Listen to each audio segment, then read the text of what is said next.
पंजाब के एक छोटे से गांव नौरपुर में लाला दौलत राम नाम का एक सेठ रहता था। वो अपनी कंजूसी की वजह से पूरे गांव में मशहूर था।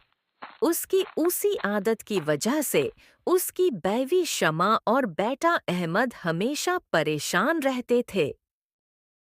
ओरे शमा, ये बत्ती क्यों जल रही है? तुम्हें तो फजूल खर्ची की आदत पड़ गई है। रात होने वाली है। अंधेरा फैल रहा है, उसलिए जलाई है। क्या अंधेरे में बैठूं? ओरे शमा, एक दिन तुम मुझे दिल का दौरा पड़वा कर ही छोड़ोगी। रात हो रही है तो एक 0 वाट का बल्ब जला लो। ये थोड़ी है कि पूरा घर रोशन कर दो। पैसा कमाना आसान नहीं होता। हर रुपए का हिसाब रखना पड़ता है। अगर यही हाल रहा तो एक दिन बजली का बल भरने के लिए लोगों के सामने हाथ फैलाने पड़ेंगे।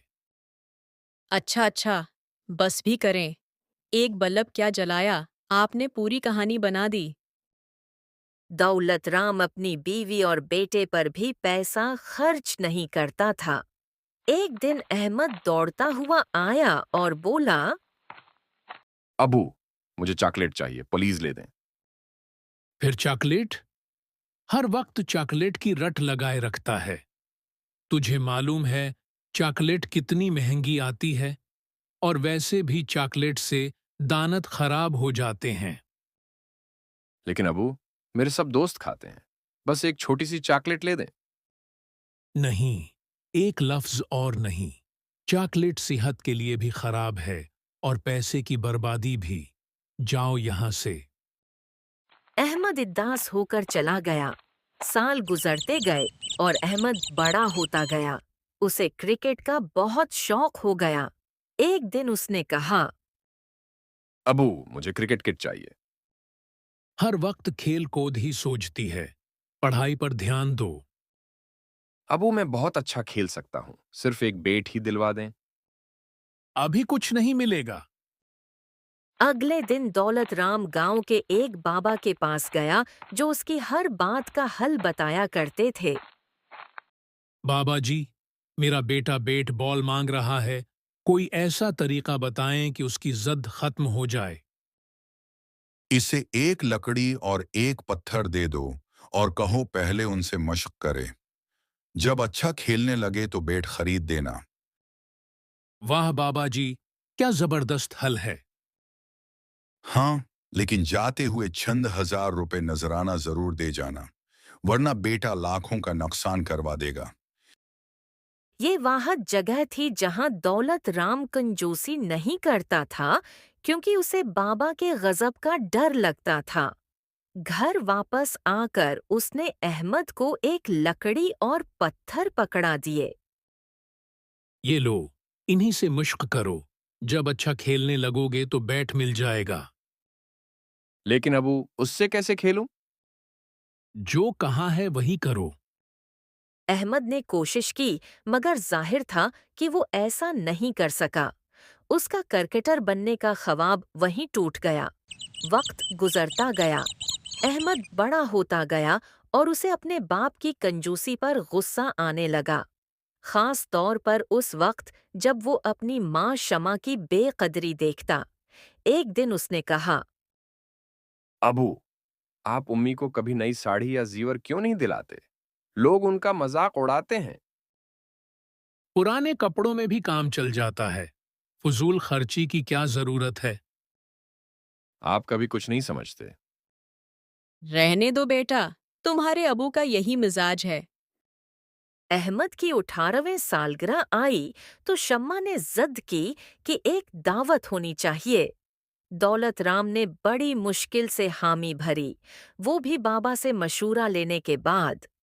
दावत में उसने पानी जैसी दाल और हुआ जैसी पतली पूरियां बनवाएं, और वो भी बहुत कम। मेहमान बोल उठे, ये कैसा खाना है? दाल पानी जैसी और पूरियां गंती की।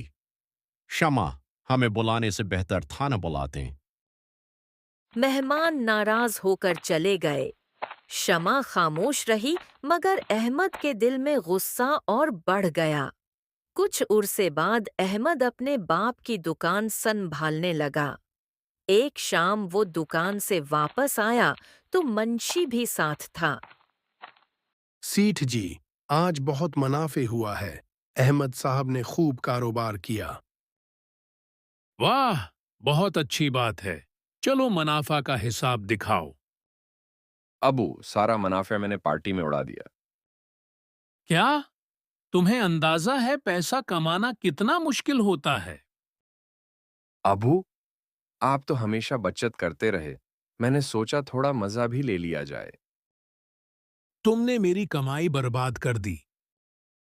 अबू, अब आपका जमाना गुजर गया। मैं अपने तरीके से कमाऊंगा और खर्च भी करूंगा। शमा ने समझाने की कोशिश की मगर बहस बढ़ती गई। कुछ दिन बाद अहमद कई बड़े बड़े बैग लेकर आया जिनमें मुख्तलिफ शोपीस, महंगे गैजेट और दूसरी चीजें भरी हुई थीं। ये सब क्या है? अबू, ये सब मैंने अपने लिए खरीदा है। तुम पागल हो गए हो? इतना महंगा सामान। आपने कभी हमारे लिए कुछ नहीं किया। अब मैं अपनी मर्जी से जिंदगी गुजारूंगा। वो दुकान मेरी है जिसकी कमाई पर तुम ऐश कर रहे हो। और वो दुकान आपने हमारे ख्वाब कुर्बान करके बनाई थी। अहमद की फजूल खर्ची दौलत राम के लिए एक बहुत बड़ी परेशानी बन गई। आखिरकार वो दोबारा बाबा के पास पहुंचा। बाबा जी, मेरा बेटा काबू से बाहर हो गया है। इस बार सख्त कदम उठाना होगा। उसे घर से निकालने की धमकी दो। ठीक है बाबा जी। लेकिन उससे पहले एक सोने की अंगूठी नजराने में दो, तभी असर होगा। सोने की अंगूठी? अगर न दी तो बेटा घर और दुकान दोनों बीच डालेगा। ये सुनकर दौलत राम घबरा गया और फौरन सोने की अंगूठी लाकर बाबा को दे दी। उधर अहमद ने अपनी 26वें सालगिरह पर शानदार पार्टी रखी। ये देखकर दौलत राम का खून खोल उठा। ये क्या तमाशा लगा रखा है? अगर तुमने ये सब बंद न किया तो मैं तुम्हें घर से निकाल दूंगा। निकाल दीजिए, लेकिन याद रखिए, मैं अम्मी को भी साथ ले जाऊंगा। फिर आप अकेले रह जाएंगे। अहमद, ऐसा मत कहो। अम्मी, मुझे इस घर में कभी खुशी नहीं मिली। अहमद वाकई जाने की तैयारी करने लगा। रखो बेटा, तुम कहीं नहीं जाओगे। तुम मेरे अकलौते बेटे हो। दौलत राम अपने बेटे को घर से निकालने की हिम्मत न कर सका। फिर उसके ज़हन में ख्याल आया कि बाबा का नुस्खा उस बार काम क्यों न आया। वो जवाब जानने बाबा के पास गया, मगर वहां न बाबा थे। उसने एक आदमी से पूछ। वो बाबा कहाँ गए? आपको खबर नहीं, वो ढोंगी था। लोगों को बेवकूफ बनाकर पैसे और जेवरात लौटता था और फिर भाग गया। ये सुनकर दौलत राम के पैरों तले जमीन निकल गई। वो लड़खड़ाता हुआ घर लौटा और सोचने लगा। हाय, मैंने अपनी बीवी और बेटे पर कभी पैसा खर्च नहीं किया, लेकिन उस धोखेबाज बाबा को सोने की अंगूठी दे दी। काश ये सब अपने खानदान पर खर्च कर देता। जब वो घर पहुंचा तो देखा कि शमा खून में लथपथ बेहोश पड़ी है और अहमद उसकी पट्टी कर रहा है। ये क्या हुआ? उसे अस्पताल क्यों नहीं ले गए? अबू, फजूल खर्ची क्यों करें? ये सुनकर दौलत राम गुस्से से कांप उठा। पागल हो गए हो? फौरन अस्पताल चलते हैं। वो शमा को उठाकर अस्पताल ले गया और डॉक्टर से बोला। डॉक्टर साहब, जितने पैसे चाहें ले लें, बस मेरी बीवी को बचा लें। इतने में अहमद खुशी से चीख उठा। उम्मी ठीक है, अबू ठीक हो गए। शमा भी उठकर बैठ गई। फिर अहमद ने सारी हकीकत बताई। अबू, ये सब मेरा, उम्मी का और मुंशी साहब का मंसूबा था। मैं सिर्फ आपके मुंह से ये अल्फाज सुनना चाहता था कि पैसा खानदान से ज्यादा अहम नहीं होता। तुम लोगों ने मुझे डरा ही दिया था। अबू, मैंने कभी वाकई फजूल खर्ची नहीं की। जो चीजें खरीदें वो सब सस्ती थीं और मैंने मुनाफा भी जाया नहीं किया था। मैं सिर्फ आपको ये समझाना चाहता था कि जरूरत से ज्यादा कंजूसी भी गलत होती है। दौलत राम, जिंदगी में पैसा जरूरी है, लेकिन खानदान उससे कहीं ज्यादा कीमती है। तुम लोग ठीक कहते हो। आज मुझे अपनी गलतियों का एहसास हो गया है। पैसा अगर जाना हो तो वैसे भी चला जाता है। उससे बेहतर है कि उसे अपने प्यारों की खुशियों पर खर्च किया जाए। इस दिन के बाद लाला दौलत राम की कंजूसी खत्म हो गई। वो अपने खानदान के साथ खुशी खुशी रहने लगा और गांव नूरपुर के लोग भी ये देखकर हैरान रह गए कि जो शख्स कभी 1 रुपया खर्च करने से डरता था, अब अपने घर वालों की खुशियों पर दिल खोलकर खर्च करता था। और यूं ये खानदान मोहब्बत, इज्जत और खुशियों के साथ अपनी जिंदगी गुजारने लगा।